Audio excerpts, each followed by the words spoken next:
Good evening, everybody, and welcome to Pop Go the Writers. It is Sunday night. It is November 20th, I believe. Jim is in the land of the ice and snow, and I'm in the warm, balmy California. So we were comparing temperatures just a minute ago, and if you like winter weather, Jim's in the place you want to be. Although just about 2 hours to the the east of me in Cleveland, they're covered in snow. I don't really have any snow here, but we have very, very cold here. It's never snowed here. Where I'm living right now, it's never snowed.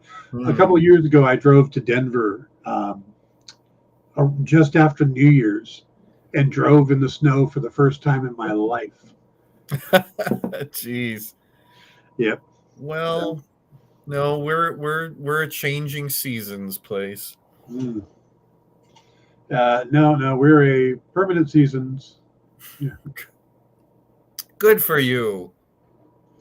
Okay, there seems to be an error on one of the things. Oh, we are now live on Twitch.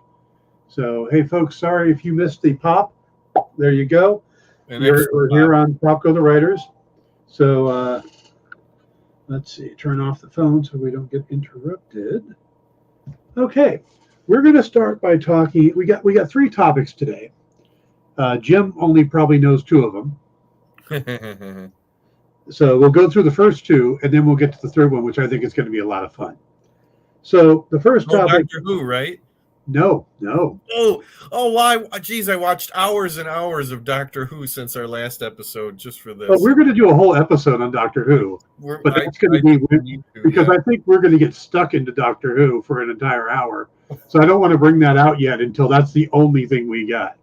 So okay. Yeah. So we're going to start off by talking about the passing of actor Jason David Frank, actor and martial artist, or mixed martial artist. For those of you who aren't familiar with the name, he was one of the original Power Rangers. He played Tommy Oliver. He started off as an enemy and then quickly switched sides. He was the Green Ranger and eventually became the White Ranger.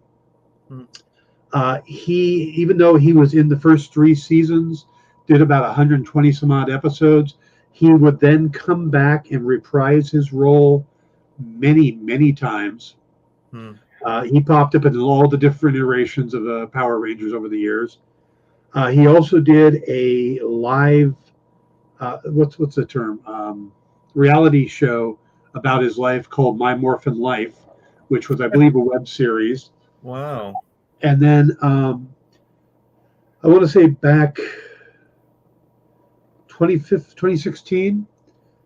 It didn't come out till 2017, but there was Ninjak versus the Valiant Universe, which was a web series that starred Michael Rowe as Ninjak, and Jason David Frank played Bloodshot. And I know that one pretty well because when I was working at Bleeding Cool, we actually got the tip that this was happening, ran with the story before anybody else. Somebody just randomly called me and told me this was happening. I reached out to Valiant and said, this is what's going on.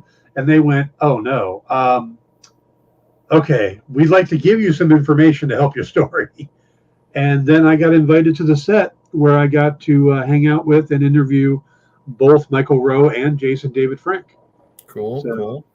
Both the guys were great, and if you follow me on Facebook, I posted a picture of myself and a couple other. I hate using the term online journalists or comic journalists because I've never considered myself a comic journalist. Just say journalist. Yeah, but I just never considered myself a journalist. Period. Oh, okay. Well, sorry. I was trying to make it sound better, but okay.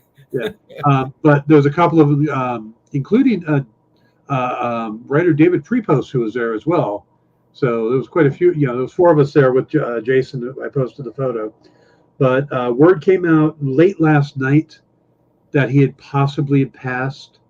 It had come from some very varying sources, including his trainer, the artist Boss Logic, who is famous for doing fan posters and stuff that get the Oh, attention of yes. that. Okay. Yeah. Now I Yeah. know what you mean. Yeah. He also confirmed it. The guys over at Bat in the Sun. Bat in the Sun is a father-son production company director. They do. If you ever see on YouTube where you have two superheroes, one from Marvel, one from DC, fighting each other, and it's a really pretty good production of it. That's usually Bat in the Sun Productions, and Okay. they're the ones that did the Ninjak versus Valiant Universe, and they also had confirmed it. But it was, but you read online and everybody was like, no, I'm not believing it until, I see a confirmation from somebody, until that's the funny thing is people are going, until TMZ says it's true, I'm not believing it. And I'm thinking Hmm. TMZ is the barometer of truth now. I guess in in this rarefied atmosphere that we live in, yes, I think Yep. that's But, probably. later this morning, my time, probably afternoon, your time, the news did come out from TMZ and then Deadline that he did die. They're not saying what the cause of was, but a lot of his former castmates and his trainer and stuff are indicating that it was suicide. Hmm. Now we know that his daughter had committed suicide a year or so back, Hmm. and that Well, he was going through a very messy divorce. mm-hmm. So, Mm-hmm. but he was 49 years old. He grew up probably 5 miles from me. Mm. He grew up in Covina, California, and I'm just west of him by a little bit. Hmm. So, yeah, it just kind of hit me kind of hard too. I mean, I wouldn't consider him a friend, but once you Yeah. interview a guy, you kind of get to know him. You talk to him for a while. They're Sure. a little Sure. past the point, Sure. and yeah. But 49, I mean, just the idea that somebody would take their own life or die, just whether he did that or not, just 49 is way Absolutely. too young. Absolutely. And for a guy, if you look online right now, everybody every comic related person, every fan is Mm-hmm. posting their stories involving him. Mm-hmm.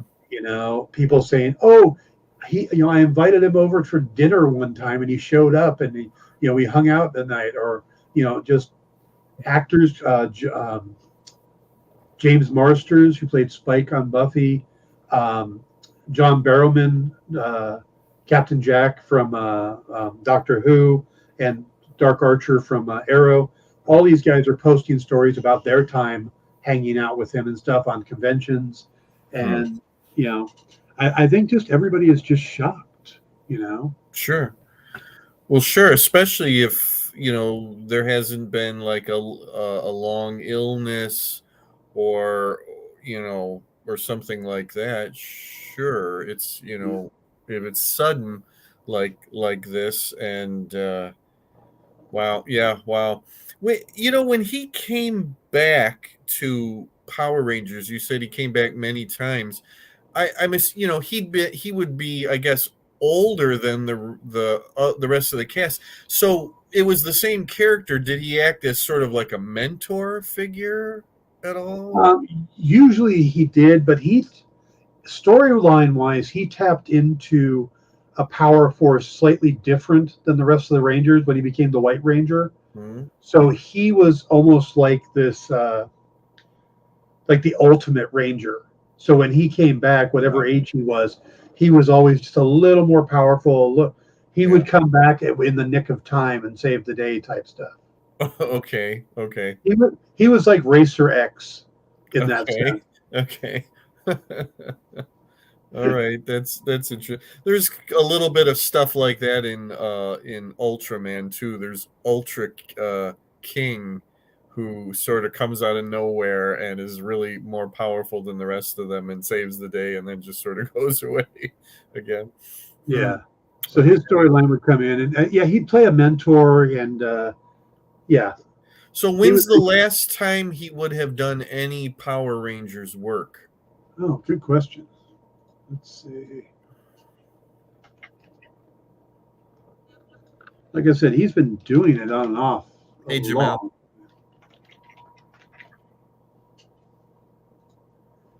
Let's see. It's not like Menudo where they completely age him out. Okay, that's That's good to know for anybody who's been a Power Ranger. Well, he popped up in 2018 Hmm. in an episode of Power Rangers Ninja Steel. Okay. He was also in a short they did called Legacy Wars.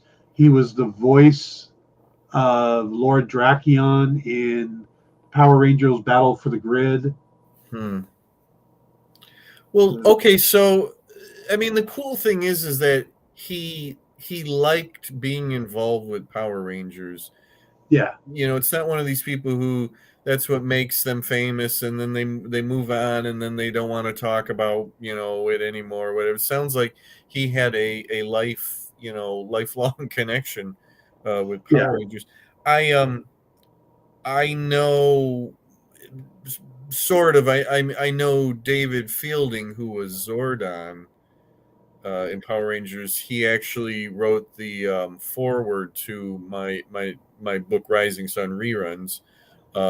So my thoughts go out to David today. I'm sure David probably actually knew him.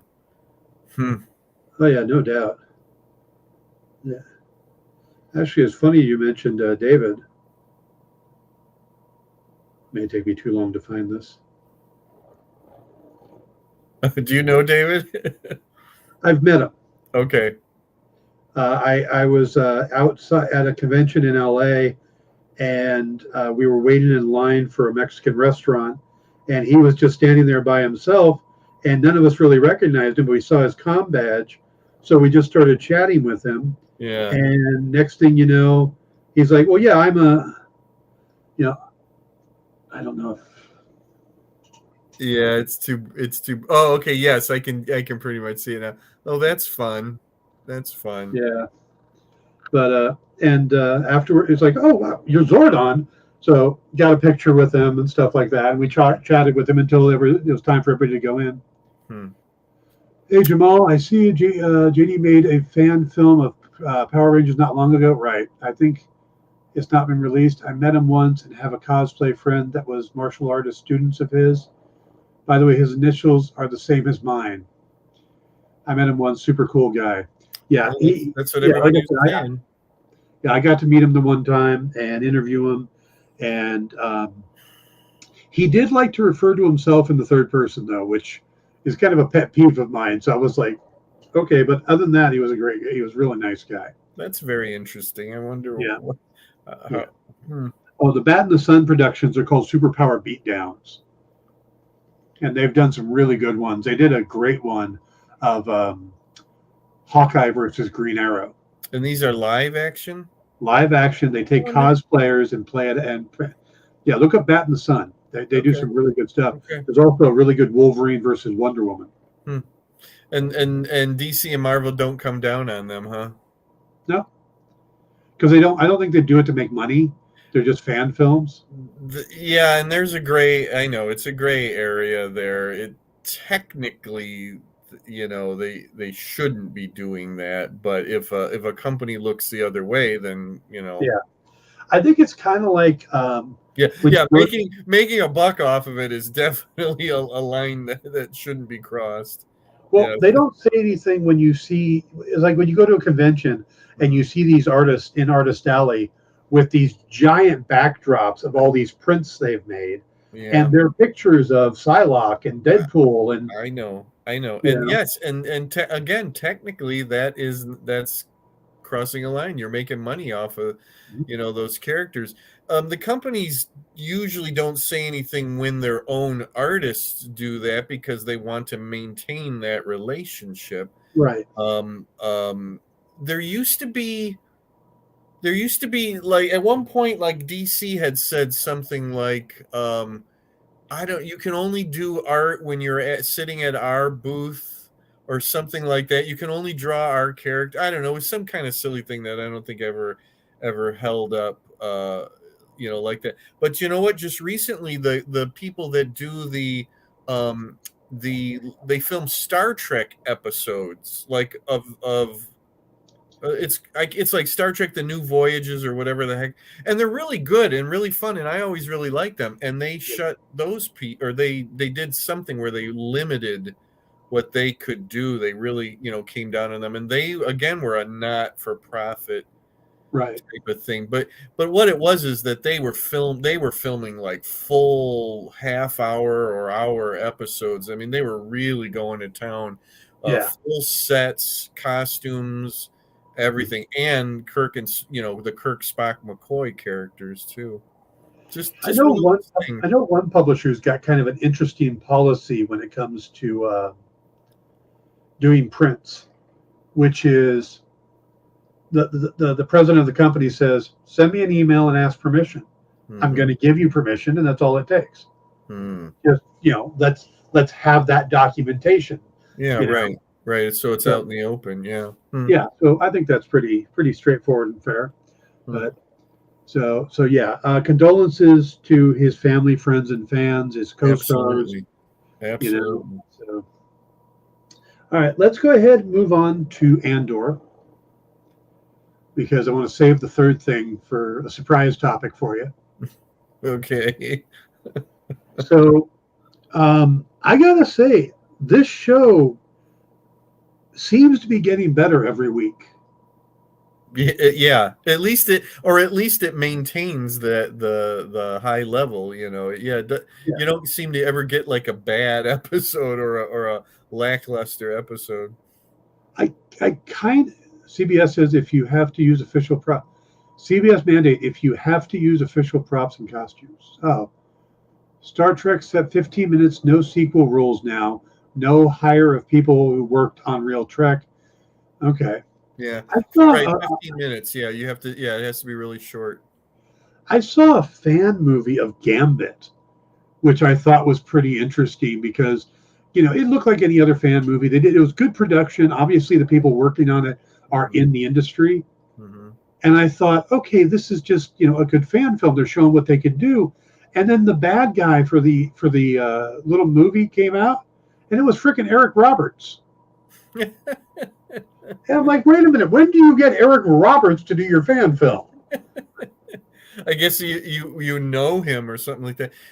Back in the day, they had actual Star Trek actors. I know George Takei did at least one back in the day. I think Walter Koenig did too. These people that I'm talking about, this Star Trek: The New Voyages or Star Trek Continues or whatever it was, they actually had the guy that played Apollo in Who Mourns for Adonis return as the character. So I think that's when Paramount starts to say, now hold on a second here. Hey, we may want to do that. And it was really interesting because I can't think of the actor's name, but they had him come back, like Apollo returned, and there was an explanation as to why he looked older, even though he was an immortal being and all this. But it was really, really interesting. But yeah, that's probably was another nail in their coffin. Yeah. So, okay, we moved on to Andor. Okay, I'm sorry. It's okay. Hey, it had a space battle. Yeah, that was awesome. Yeah, well, as much as I love the show, it's like, give me some Star Warsy thing going on here. And when that whole sequence started, it was like, wow, this is an actual space battle. I came out of that thinking, is Luthen a Jedi?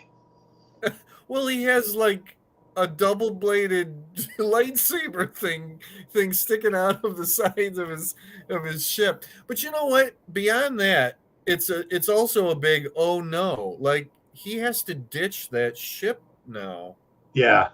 I mean, he really effed up or whatever, that he walked right into that. It still looks like a base ship. So if he changes the transponder number, which he seemed to give, so he might be able to do it. By the way, hello, Amy. Good to see you. Amy is one of our regulars, and she's always nicely pops up and says hello and wishes us well. So hello. Yeah. But between that, just the way he carries himself, and then that walking stick of his, and how attached he is to it. You know, it just, Either put it down or give it back. yeah, it makes me think. Maybe he wasn't a Jedi. Maybe he was in line for it. Maybe somebody posted a picture of the little kid from the prequels that looks up at Anakin when they're about to do Order 66 Mm-hmm. and says, "What are we going to do?" Mm-hmm. And then they show a picture of Stellan Skarsgård and go, "Maybe." No, I think we're in the realm of fan wish fulfillment. I honestly don't see any Jedi-ness in Yeah. the show. Although, when was it? Just the other day, this morning, whenever it was, I thought, what's really funny is you're watching the Andor. Here's all these people. They're doing all this and that. The rebellion is forming. It's you want to sit these people down and go, your rebellion will finally end with the fall of the Empire, but it's going to be brought about by a space wizard.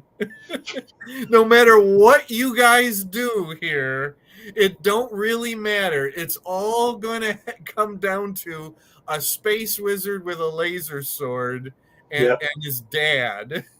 Yeah.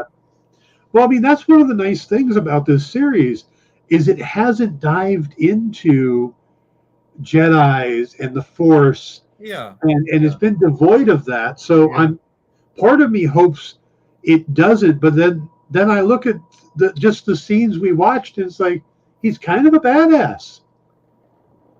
Yeah, very much so. But I really don't think it has anything to do with other than he's just a badass. You know what I mean? It's like I don't foresee any kind of Jedi stuff there. Although, again, every time they're on Coruscant, I usually say to myself, the Emperor is somewhere on in that same planet city. Like, I know it's not going to happen, but I just wish we could get a little cameo of Ian McDiarmid as the Emperor. Or can you imagine the Emperor and the Imperial Guards walk into Luthen's shop? It's like the beginning of a joke. You know? The Emperor and his two guards walk into Luthen's shop. But I mean, that would be really funny. And I could see the Emperor saying, like, is that a Jedi artifact right there? Yeah. What are you doing with that? Jamal says that if his walking stick is a saber, it's got a coalwood handle. He referred to it as a salt and pepper shaker saber. I mean, maybe it's an actual sword, Yeah. It seems like it's more. Luthen's got some secrets.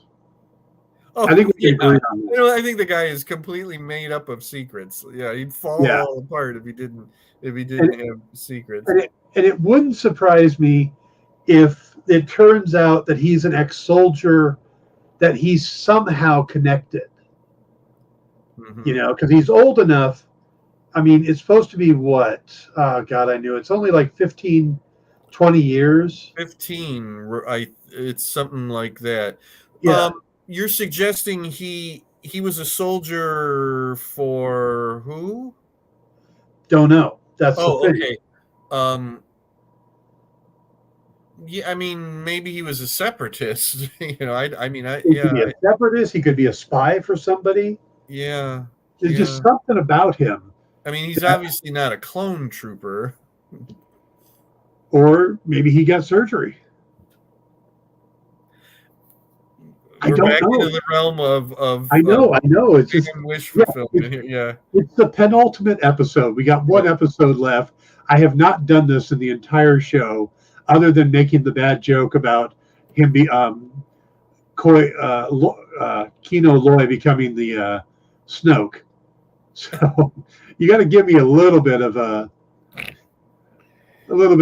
fan theorizing. The whole here. Kino Loy thing is over. He's done. He's over. He either no body, no death, or he did that prison, or he's right back in prison. No he's death. Over and done. We're never going to see him again.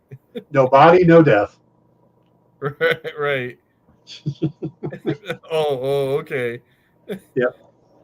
So, no, I just think that his maneuvers and stuff were pretty amazing. Yes, yeah. yeah, he's definitely has some sort of military Yeah. pilot something training experience, or Yeah. and I mean, and where did he get that ship for that matter? Hey, did they ever say where the money that they got from the payroll thing, where it actually went, like who got it? Or I think Luthen got it. yeah, I mean, right. It's like I wonder what he was using it for. Do you know But who's become a standout character in this show for me is Saw. Saw Gerrera, yeah. Yeah. Forrest Whitaker. Whitaker. I have to get on another podcast. I got his name wrong, and I said Forrest Tucker. And my podcast partner was like giving me a hard time for that. He's like, I think you mean Forrest Whitaker. But Forrest What is he Whitaker, different? yeah, right. Forrest Whitaker is amazing. Yeah. I He plays that didn't paranoia so well. I didn't much care one way or another for him in Rogue One, but I'm really like every time he's on, I love to listen to him talk. I walked around today at work going, he's slow and stupid. When he was describing Krieger, Yeah. slow and stupid. Yeah. I could listen to him say that over and over and over again. Jamal says that Luthen used the money from the payroll to buy that lightsaber set up on his ship. Oh, okay. Is that what it is? Yeah. No, listen, that better not be lightsaber technology. That's all I got to say. Well, what's the thing he gave Cassian as the down payment? What was it? I'm not going to say it. I am not going to say it. It was a kyber crystal. Come on. Blah, blah, blah, blah, blah, blah, blah, blah, blah. He gave him a kyber crystal that he wanted back. Okay. Well, he may not be a Jedi, but I think he might have worked with them. I think he's Grogu's half brother. Jeez. I can't believe this because I love that part of Star Wars, the space wizards and the laser swords and all of that. And I get a little mad when people say, Andor shows that you don't have to have space wizards and everything. It's like, number one, Star Wars is all about those space wizards and always will be. And then here's me, saying right now, like, please, no space wizards in this thing. Can I give you a slight variation on that idea? And you're not going to stop me. It's only going to be as ludicrous as the other ones, right? Go ahead. What if he's a former Sith or Sith apprentice?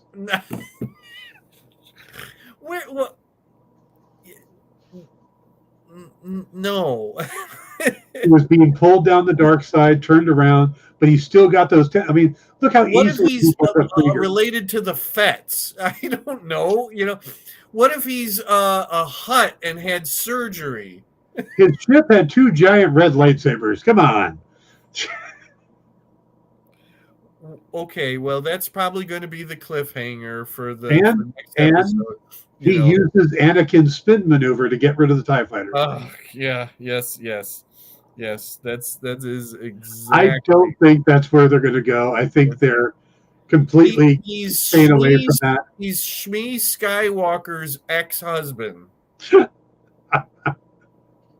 I love Star Wars fans. I really do. We have to draw connections. He's Grandpa Skywalker. Yeah, everywhere we have to. Is the girl that works for him his daughter? See, now I just like messing with you. I know, and I serve that purpose in life for people. Everybody has to have somebody like me as a foil.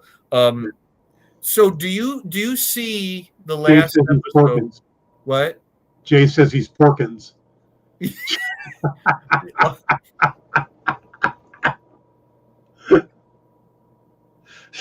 You know what? At least that's a little bit more believable than some of these other things. No, he's General Dodonna is who he is. He's Admiral Akbar. He's Admiral Akbar. I knew I was walking into a trap here. Yeah. I do find it fascinating. See this season ending on a cliffhanger? No, I don't see it ending on a cliffhanger because now I could be wrong, but the reason I don't think it's going to is because they made it very clear that season 1 is year 5.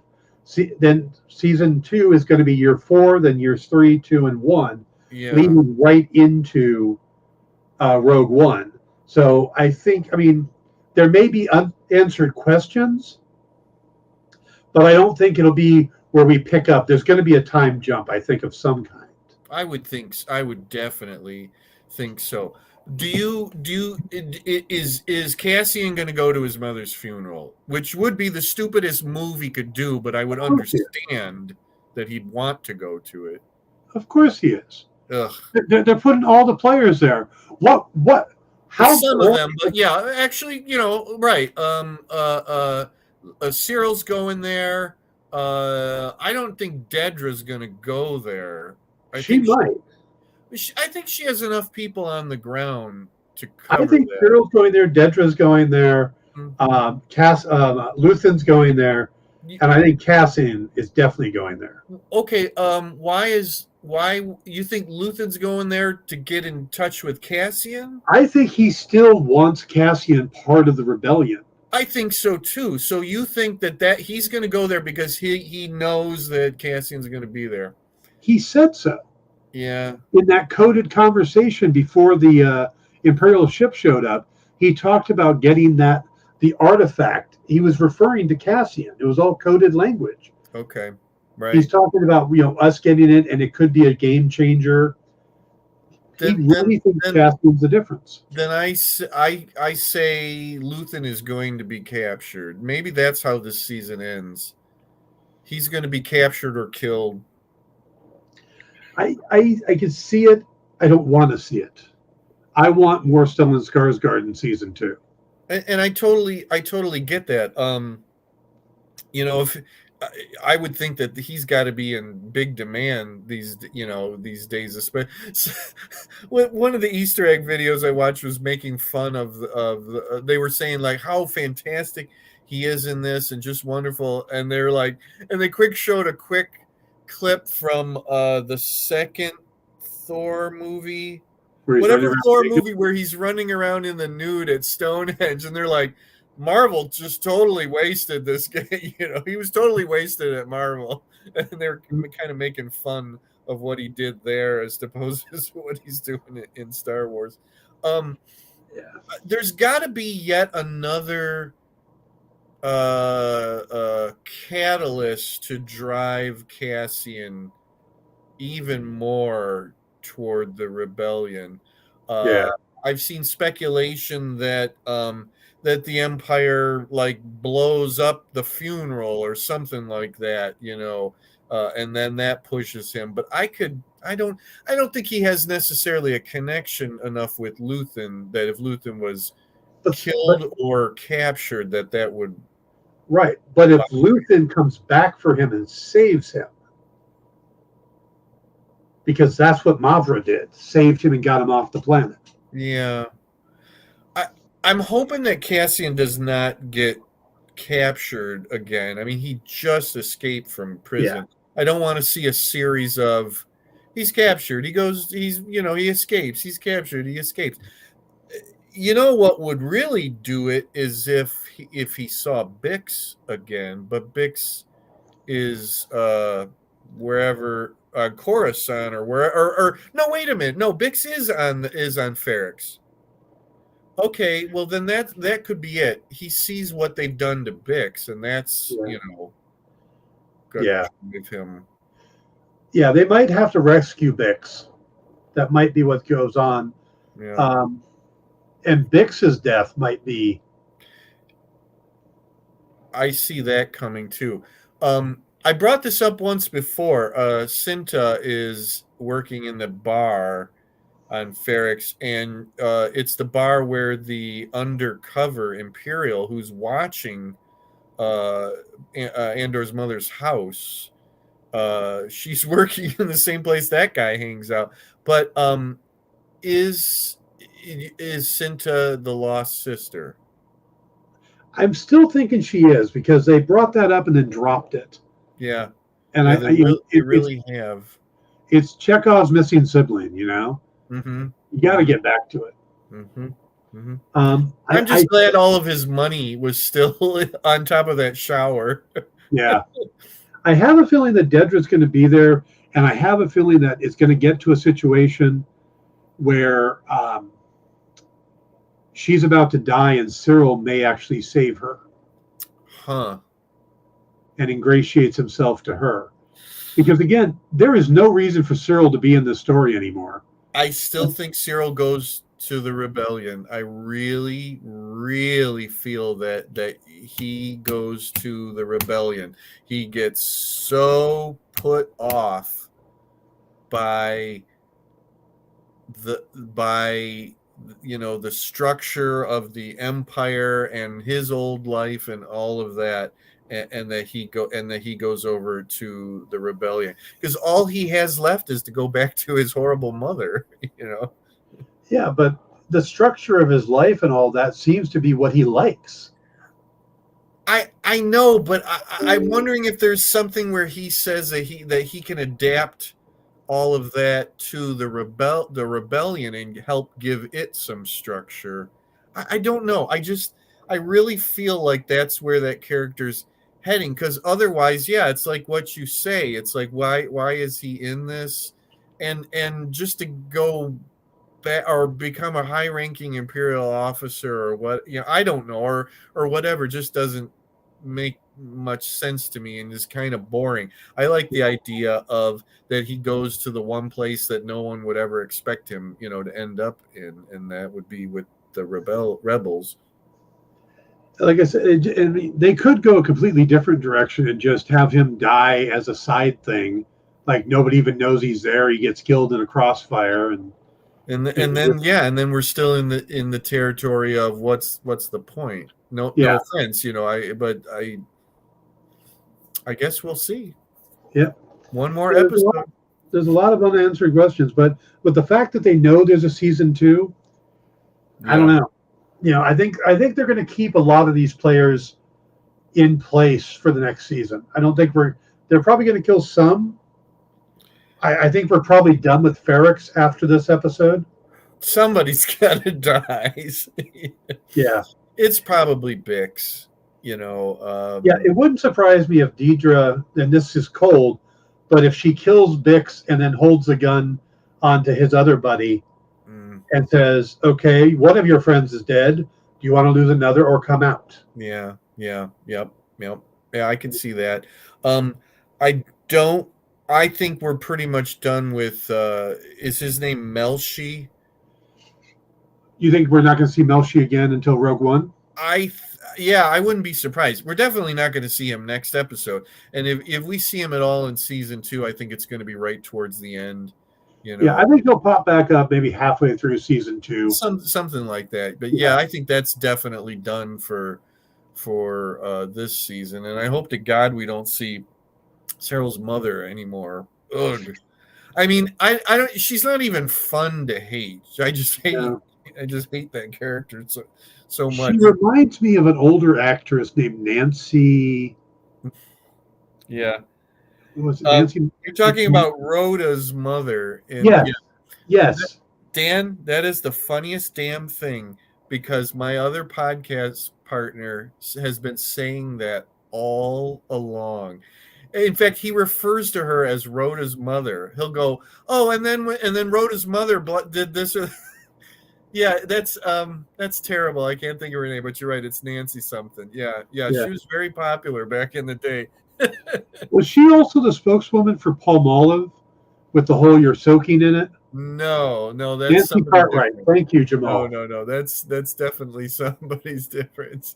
Yeah. But yes, that's so funny that you said that. I because I I didn't think of that myself until he said it, but I guess there are other people who are thinking that exact same thing. All right, so we got one more episode. Yes. Yeah. Yeah, and we've talked about what we think is going to happen, so I am looking forward to that. And then But no more shows. No more shows this year. Like I don't get it. I don't get any more Marvel shows or Star Wars shows No, one more Marvel show this year. Friday. What? We get the holiday special, the Guardians of the Galaxy holiday special. Series. Oh, Yes, no more right. series. Yes, totally. You know what we do get though is Willow. Yes. Mm-hmm. I will definitely watch Willow. We can cover that. Yeah. It's funny. What I'm going to do is right before it starts, I'm going to rewatch the movie. I haven't seen that movie. I think the last time I saw it was the only time I saw it in the theater, and I never disliked it. It just didn't make a huge impact on me. But I think it's really fascinating that they've done this, series, and I'm all in for it. It looks good, looks fun. Yeah. Why not? Yeah, I'm and fill in my time too. Yeah. I hope Val Kilmer makes a guest appearance or a cameo or something. My other podcast partner told me all about Val Kilmer's part in Top Gun Maverick. Yeah. And I give him a lot of credit for doing that. It sounded really, interesting, and plus probably a little strenuous on him, to do that. I can't see him popping up in Willow because unless there's some way for someone to like translate for him or speak for him or, something like that, since there's no electronic means, to do that. But we'll see. Well, they do amazing things with voices now, and yeah. They do James Earl Jones' voice. They do Mark Hamill's younger voice. Yeah. So they might maybe we'll be surprised. Who knows? And there's so many really good imitators out there that can do all these different voices. Yeah. Well. Oh, it's terrible. I can't think of who does Yoda. Famous actor. Huh? Frank Oz? No. The other famous actor who does his voice. He did it for I think some of the radio dramas and something else. John Lithgow. Oh. Is able to do Yoda, like a really good Yoda. I'm pretty sure it was John Lithgow who did it for some of the radio dramas that they did instead of Frank Oz. I forgot about Claremont's Willow book. That would be interesting. I have to look into that. Jamal points out that Chris Claremont had a Willow book. A novel? Yeah, there's at least one Willow novel, if not two. Yeah. I know there was a book that he and Lucas did together. But I didn't think that was Willow, but all right. I want to get on to our third topic while we have a few minutes. Okay. Now, this came out from an interview with Nate Moore. Nate is the one of the producers at Marvel. He worked on all the Captain America movies. He's, does a lot of the movies. Mm-hmm. And he was talking about before Civil War, they had a different Captain America saga in mind. They were going to do one that they would then, even though it didn't have these characters in it originally, they were going to find a way to work Baron Zemo and the Winter Soldier into it because that's where it is. But they originally were going to adapt the Madbomb. Wow, Kirby's first Captain America arc in modern times. Yeah, when he returned. Yeah, from Captain America number 193 to number 200. Mm-hmm. The story about a bomb that basically gives people temporary insanity and turns them into berserkers. Right. And they attack each other. Right. And the whole idea would be to have Baron Zemo become the guy that sets it off and controls it. And it would be up to Cap and the Winter Soldier to stop it. And Cap would have to deal with the fact that all of these innocent people were attacking him. So you got that moral dilemma. So they would not have included the Falcon because he's in the Madbomb story. But they don't. He doesn't specifically say it. but he doesn't negate him either. So Okay. it sounds like he would still have been in the story. Yeah, I'd hate to see that they would have, taken him out of there. There is also, I think that's the story where there's the group that Cap goes up against has a real particular theme. It's got something to do with Royalist or something? the Royalists, right? The American Revolution. It was something like that. It was a really weird, but it was a group that he went up against. Okay, Yeah. makes me wonder if they would have done, something with that too. Yeah. And tell me again, what was the source of all of this? Who was talking about this? This was Nate Moore, one of the producers on the Okay, Civil War. okay. So this wasn't oh, it's a rumor. He was being interviewed on a podcast, and I can quote him actually. Yeah, and this would have been the follow-up to the first Avenger, the Avengers. It would have been the next. This would have been a follow-up to the Winter Soldier. This would have been. Pardon me. I apologize. It went off the rails there. I thought it was instead of the Winter Soldier. Okay, so it would have been the follow-up to. You're right. You said before they did Civil War. Got it. Yeah. So he says, where is it? That would have been incredible. That would have been really interesting. Yeah, he said the reason it didn't happen though was Kevin Feige came to him and said, "That's not a big enough idea, guys." And Nate was like, "Well, let us write a draft. We'll prove it to you." So as they were getting it done, Kevin pulls him aside and says, "I think we should do Civil War." And he comes back. He goes, "We don't have any of the stuff to do Civil War. We don't have the new Warriors. We don't have all this stuff." And then about a day later, he goes, "Yeah, I can totally see us doing the Civil War." And that's how it happened. But yeah, I think we've just uncovered the plot to New World Order. It might be. It's the Madbomb story. So he says, so we were developing Captain America 3, and we were doing really good. Winter Soldier people were back in. They're interested, and we were talking about a movie, and we knew we had to resolve, obviously, the Winter storyline, Winter Soldier storyline. We wanted Cap and Bucky to ultimately reunite, and the plot that we knew we wanted to use Zemo. What a great character. He obviously a classic Cap villain, and we were building the movie around a MacGuffin around the Madbomb, which the Madbomb goes off and causes normal people to start fighting each other. It's honestly a little similar to what they did in The Kingsman. He says, and it was cool, and it was grounded, and it was political, and whatever. And Feige was like, "It's not big enough idea, guys." So, but yeah, so I figured if anybody was going to enjoy the idea that they were going to do an old Kirby storyline, it was you. Yeah, absolutely. No, I really appreciate that. You know what? I mean,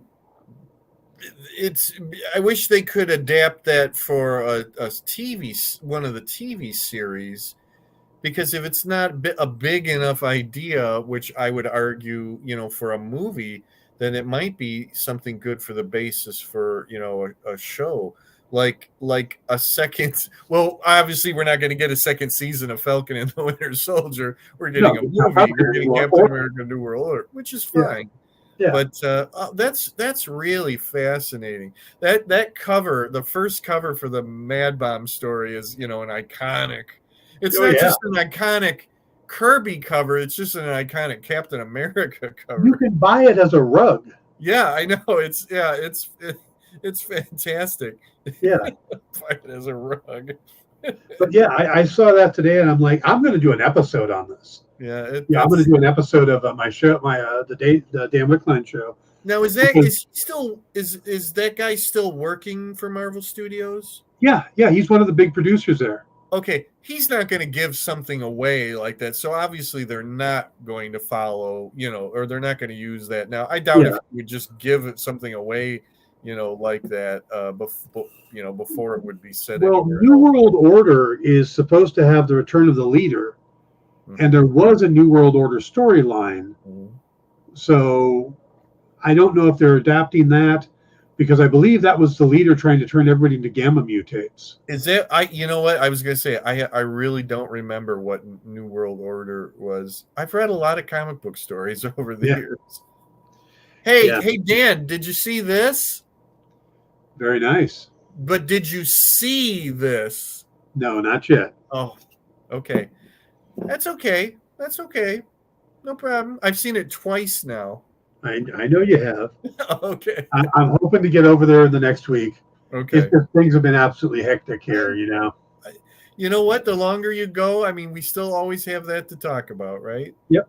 Look at how long it took us to talk about Love and Thunder, I think it was. Yeah. Wow. The news from Chris Hemsworth, huh? Yeah. Oh, yeah. Wow. Now, I think it sounds a little worse than it is, because he's talking about taking a hiatus, but he's not quitting acting. No, I think he said taking a break, you know. But you know what? I said this to my other podcast partner. If he did decide to walk away from the character of Thor, this is actually not a bad moment to do it, because nothing's really hanging with Thor. Yeah.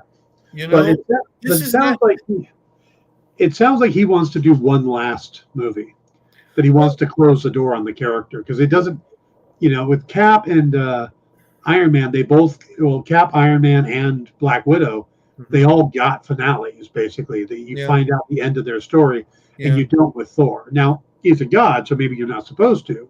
Well, you know, maybe that will be the two Avengers movies that we have coming. Yeah. You know, I mean, that would be the place for it. But, you know, again, it's like, this is not really a bad place if he did suddenly decide, you know, that he wanted to wrap up the character. But yeah, I totally agree that it would be nice to have some sort of coda to the whole thing. But just I give him a lot of credit for they kept it part of the show, this thing which I haven't watched yet, the I can't think of the name of it, but yeah, that he wanted it to be kept as part of the show and not try to, you know, hide it or anything like that. And now I'm starting to think, did his brother go out and get this test too? You know, I mean, really his whole family. Luke and Liam, would both want to go out. Mm-hmm. You know, it's more prevalent for him and his brothers, because it comes from both their parents. Yeah. So. Yeah. So I was asked if I thought that the character should be recast, and I said absolutely not. Just like Tony Stark, Steve Rogers, T'Challa.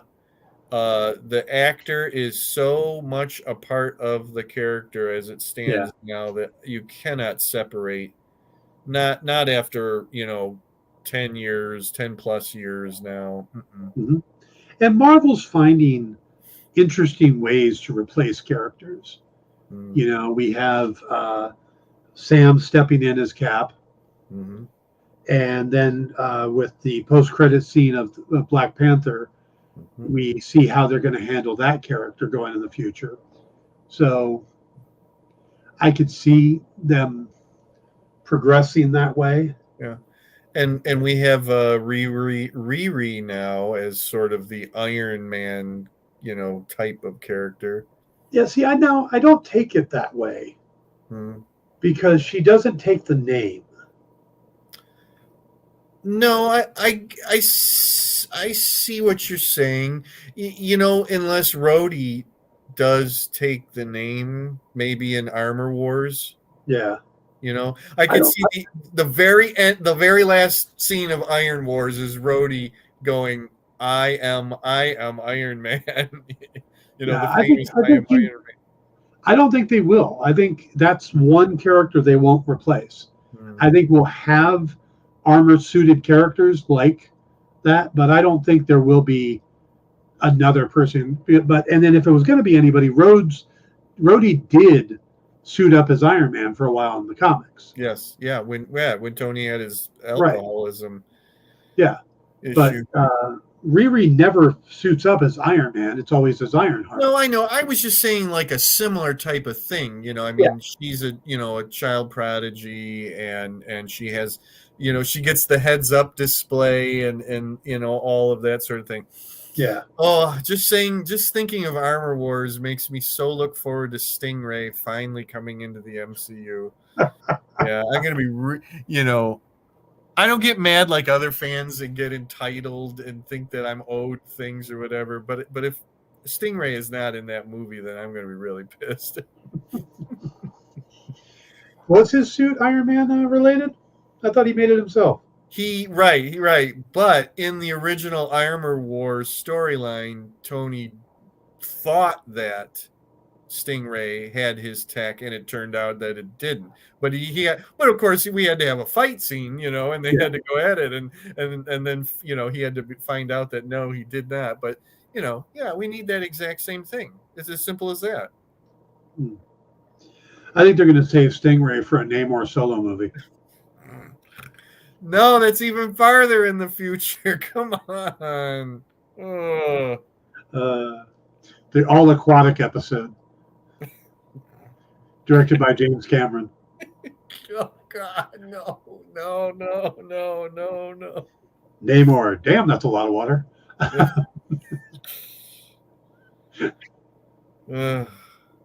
Water is wet. It's called Namor. Water is wet. Yeah. Or Namor, where did his bulge go? Sorry. I saw that, or rather, I did see that, and I wish that I could unsee it, but come on. Yeah, it's a family movie. It's right. It's just SOP. I mean, it's nothing new under the sun. I'm not surprised in the slightest. Yep. Jeez. Yeah. They used to do that all the way back on the old Batman series. Yeah. Yes. They were very concerned about Burt Ward, and tried all different sorts of things. According to Burt Ward. They even it was the straw that broke the camel's back when they started talking about an operation, and Burt Ward's like, no. They even they gave him some kind of drug or whatever to take to. Oh my God, he could probably sue them today for probably ED problems. To trace it back to that. Dan, how did we get on this topic? Just the flow of the conversation. You brought it up. I want it on the record that you brought it up. Wow. On that note, thank you all for tuning in. We will be back next. I assume you're going to be here next Sunday, Jim? Yes. I had to think of what the date was. Yes. Well, it is the Thanksgiving and stuff like that. Oh, yeah. No. I nothing else going on, so why not? This week on the Dan Wickline Show, Tuesday, I will be joined by Kevin Van Hook, co-creator of Bloodshot, and he's got a new book coming out called Changelings, and he is also part of the new Frank Miller Presents publisher. Wow. He's going to be working on a series for them. Wow. But the Experience, where my other show is on, has Frank Miller and Dan DiDio and Philip Tan all on tomorrow at 5 p.m. Well, Dan will be on at 5 with Joe Prado and some of the people working on Ancient Enemies. And then at 5:30, Dan will stay. Frank Miller, Philip Tan, and the colorists will all join as well. I'm doing this off the top of my head, so I'm forgetting names. So, but big show tomorrow on this Jen's show with Frank Miller. If you guys want to tune in for that, a really big shoe. Really big shoe. And then I'll have again Kevin Van Hook on Tuesday at 5, and then on Wednesday I will be talking about the finale of Andor, and no show Thursday because of the holiday. So that is the week. All right. Jim, have a great Thanksgiving to everybody here. If you celebrate, happy Thanksgiving. Bye, Rising Sun reruns. Yep. If you're English, we're sorry. But And we'll see you guys next Sunday. Have a good night.